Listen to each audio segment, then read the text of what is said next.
जय श्री कृष्ण मित्रों। आज हम सुनेंगे पुरुषोत्तम मास के अध्याय 14 की पावन कथा।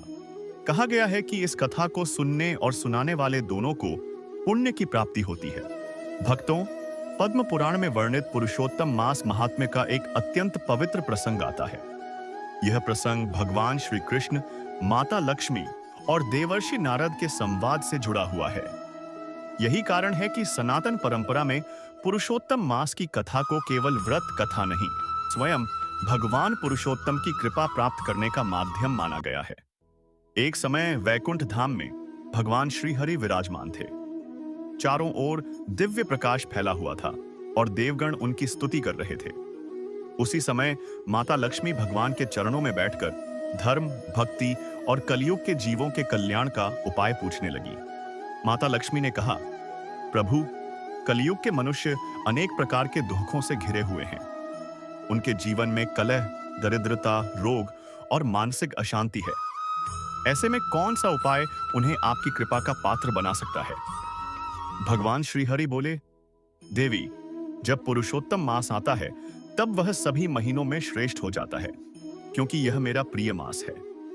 इस मास में जो मनुष्य स्नान, दान, जप, तप, गीता पाठ, दीपदान, तुलसी सेवा और कथा श्रवण करता है, उस पर मेरी विशेष कृपा होती है। भक्तों, यह स्वयं भगवान श्री हरि का वचन है। स्कंद पुराण में भी कहा गया है कि पुरुषोत्तम मास में किया गया पुण्य अनेक गुना होकर फल देता है। तब माता लक्ष्मी ने भगवान से एक अत्यंत गंभीर प्रश्न पूछा। उन्होंने कहा, नाथ, पृथ्वी पर असंख्य लोग मुझे प्राप्त करने की इच्छा रखते हैं। हर कोई चाहता है कि उसके घर में धन, सुख और समृद्धि बनी रहे, लेकिन मैं किस घर में स्थायी रूप से निवास करूं? भक्तों, विचार कीजिए, यह प्रश्न स्वयं धन की अधिष्ठात्री माता लक्ष्मी पूछ रही थी। तब भगवान श्री हरि मुस्कुराए और बोले, देवी, तुम उसी घर में निवास करना जहां पुरुषोत्तम मास की कथा होती हो, जहां मेरे नाम का कीर्तन होता हो, जहां तुलसी की सेवा की जाती हो, जहां ब्राह्मणों और गौ माता का सम्मान होता हो, जहां अतिथि को देवता मानकर भोजन कराया जाता हो, जहां संध्या के समय दीपदान होता हो और जहां गीता तथा भागवत का पाठ किया जाता हो। भक्तों, यही कारण है कि हमारे सनातन धर्म में पुरुषोत्तम मास के दौरान घर घर कथा सुनने और कराने की परंपरा चली आ रही है, क्योंकि जहां कथा होती है वहां केवल शब्द नहीं बोले जाते, बल्कि भगवान की कृपा का अवतरण होता है। पुराणों में वर्णित है कि एक बार देवर्षि नारद ने भगवान से पूछा, प्रभु, पुरुषोत्तम मास का इतना महत्व क्यों है? तब भगवान बोले, नारद, प्राचीन काल में यह मास अत्यंत दुखी था। सभी लोग इसका तिरस्कार करते थे। कोई भी देवता इसका स्वामी नहीं था। तब यह मास मेरे पास आया और विलाप करने लगा। भक्तों, यह वही प्रसिद्ध पुरुषोत्तम मास महात्म्य है जिसका वर्णन पद्म पुराण में मिलता है। वह मास रोते हुए बोला, प्रभु, सभी मुझे मलमास कहकर अपमानित करते हैं। कोई शुभ कार्य मेरे भीतर नहीं करता, मेरा कोई सम्मान नहीं है। तब भगवान श्री हरि को उस मास पर दया आ गई। उन्होंने उसे अपने हृदय से लगा लिया और कहा, आज से तुम मेरे नाम से प्रसिद्ध होगे। तुम्हें पुरुषोत्तम मास कहा जाएगा। जो भी मनुष्य इस मास में व्रत, दान, जप, तप और कथा करेगा, उसे विशेष फल प्राप्त होगा। भक्तों, जरा विचार कीजिए, जिसे संसार ने तिरस्कृत किया, भगवान ने उसे अपने नाम से महान बना दिया। इसका अर्थ है कि भगवान सदैव उसी का हाथ थामते हैं जो दुखी होकर उनकी शरण में आता है। तब माता लक्ष्मी ने भगवान से कहा, नाथ, यदि यह मास आपका ही स्वरूप है, तो जो मनुष्य इस मास की कथा करेगा, क्या उस पर भी आपकी विशेष कृपा होगी? भगवान बोले, देवी, जो मनुष्य श्रद्धा और भक्ति के साथ पुरुषोत्तम मास की कथा सुनता है, उसके घर यह रहा आपके दिए गए भाग का। हिंदी में पुनर्लेखन। दरिद्रता धीरे धीरे दूर होने लगती है, पितरों को शांति प्राप्त होती है, घर के कलह कम होने लगते हैं और मन में भक्ति का भाव जागृत होने लगता है। भक्तों, यही कारण है कि शास्त्रों में पुरुषोत्तम मास को मोक्ष प्रदान करने वाला मास कहा गया है। भविष्य पुराण में वर्णन मिलता है कि इस मास में यदि कोई व्यक्ति एक समय भोजन करके भगवान का स्मरण करता है तो भी उसे महान पुण्य की प्राप्ति होती है। यदि कोई गंगा, यमुना या किसी पवित्र नदी में स्नान करता है, यदि कोई तुलसी के समीप दीपक जलाता है, यदि कोई ब्राह्मण को भोजन कराता है, यदि कोई गौमाता को हरा चारा अर्पित करता है अथवा हरिनाम का संकीर्तन करता है, तो भगवान पुरुषोत्तम अत्यंत प्रसन्न होते हैं। भक्तों, कलयुग में मनुष्य के पास समय कम है, उसका मन अशांत है और जीवन भागदौड़ से भरा हुआ है। लेकिन पुरुषोत्तम मास ऐसा अवसर है जब भगवान स्वयं जीव को अपनी ओर बुलाते हैं। तभी देवर्षि नारद ने भगवान से पूछा, प्रभु, यदि कोई निर्धन हो, वह बड़े यज्ञ न कर सके और न ही बड़े दान दे सके, तो क्या उसे भी पुरुषोत्तम मास का फल प्राप्त होगा? भगवान श्रीहरि बोले, नारद, इस मास में मैं धन नहीं भाव देखता हूं। यदि कोई मनुष्य श्रद्धा से एक दीपक भी जलाता है तो वह मुझे प्रिय है।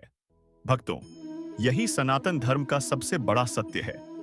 शबरी के बेर भगवान को प्रिय लगते हैं, विदुरानी का साधारण भोजन भगवान प्रेम से ग्रहण करते हैं और सुदामा का चिवड़ा उन्हें आनंद देता है, क्योंकि भगवान वस्तु नहीं प्रेम देखते हैं। इसीलिए पुरुषोत्तम मास में जो मनुष्य सच्चे हृदय से भगवान का स्मरण करता है, भगवान उस पर अवश्य कृपा दृष्टि करते हैं।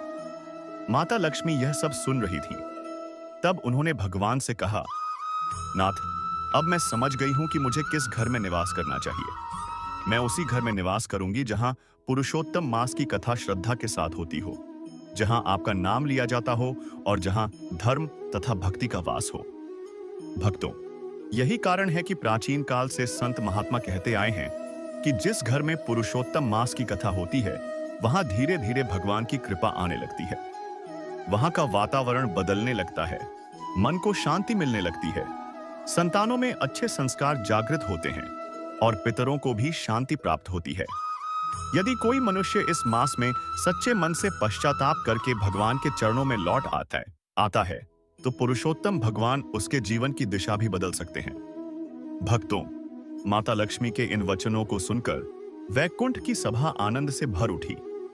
सभी देवता भगवान पुरुषोत्तम की स्तुति करने लगे, क्योंकि यह कोई साधारण घोषणा नहीं थी।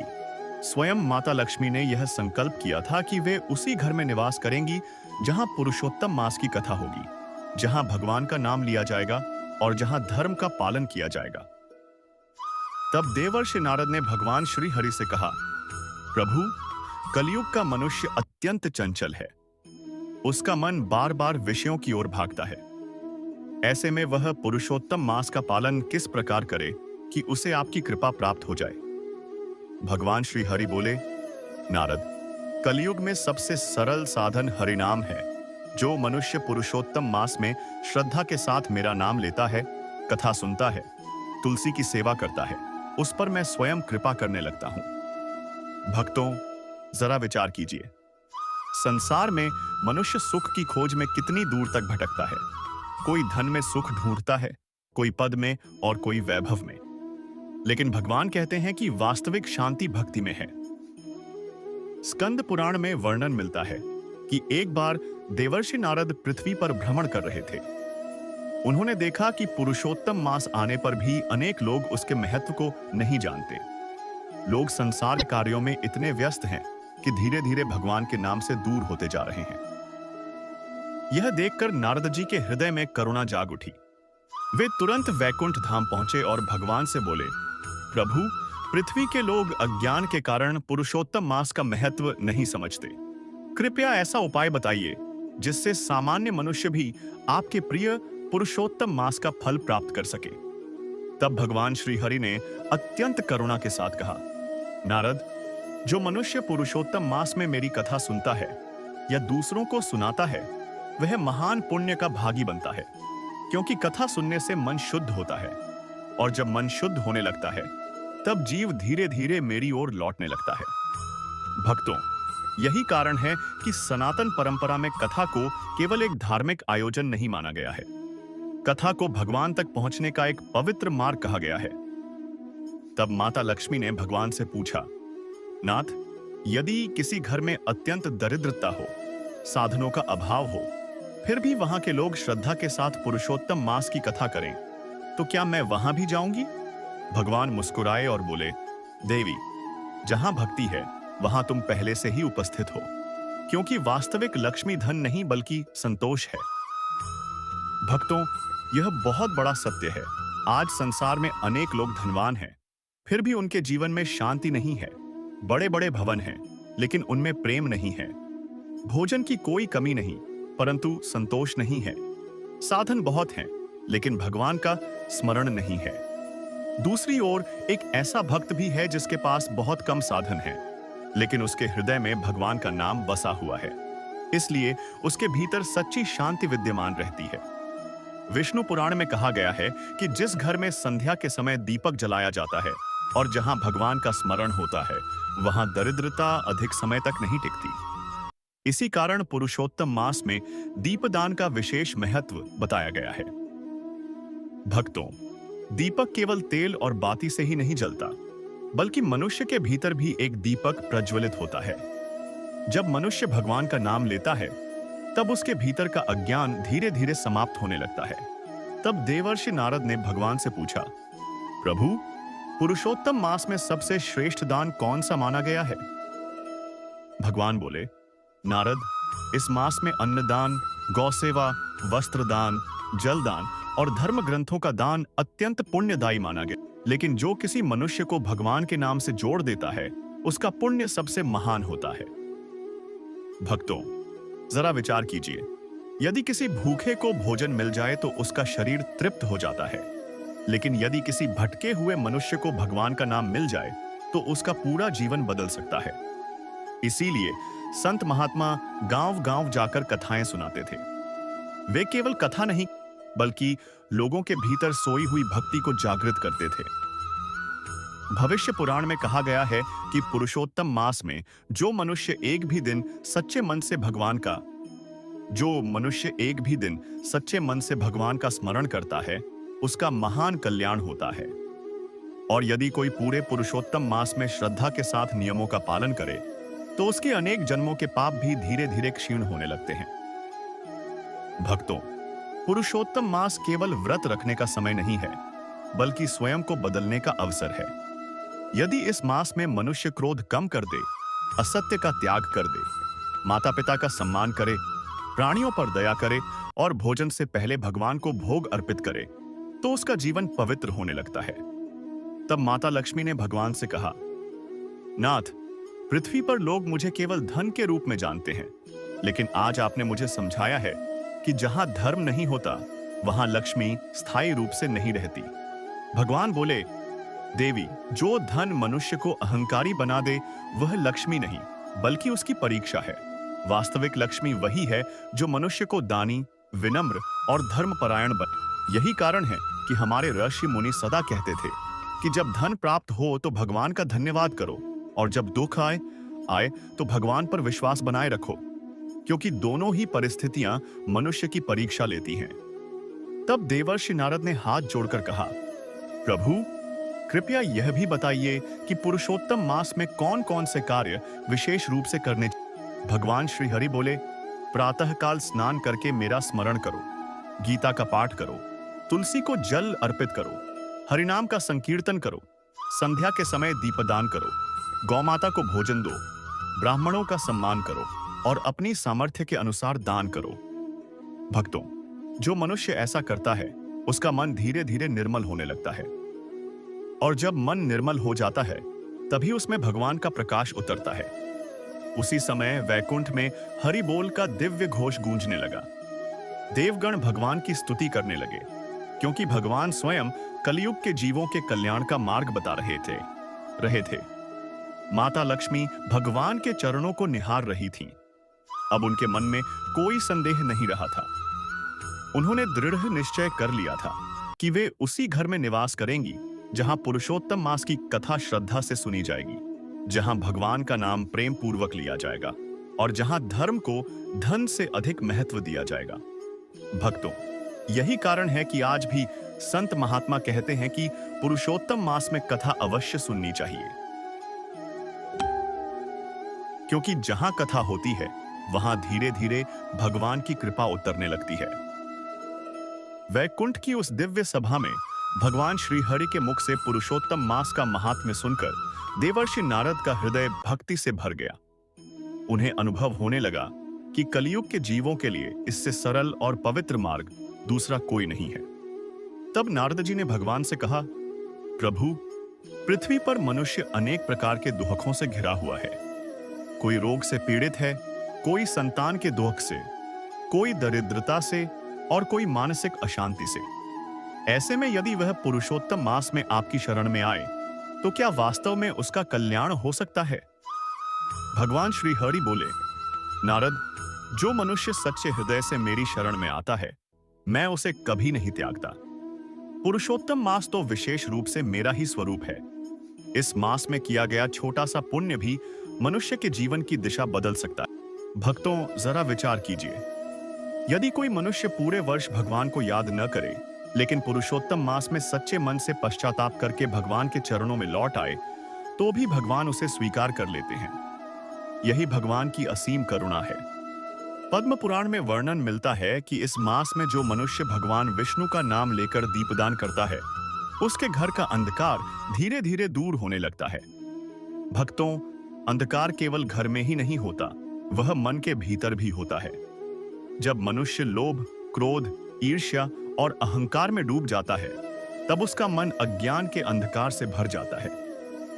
लेकिन जब वही मनुष्य भगवान का नाम जपने लगता है, तब उसके भीतर ज्ञान और भक्ति का प्रकाश जागने लगा। उसी समय माता लक्ष्मी ने भगवान से पूछा, नाथ, यदि कोई मनुष्य केवल धन प्राप्ति की इच्छा से पुरुषोत्तम मास का व्रत करे, तो क्या उसे पूर्ण फल प्राप्त होगा? भगवान मुस्कुराए और बोले, देवी, जो केवल धन चाहता है उसे धन मिल सकता है, लेकिन जो मुझे चाहता है उसे सब कुछ प्राप्त हो जाता है। भक्तों, यह अत्यंत गहरा सत्य है। सुदामा ने श्री कृष्ण से कभी धन नहीं मांगा, फिर भी भगवान ने उसका जीवन बदल।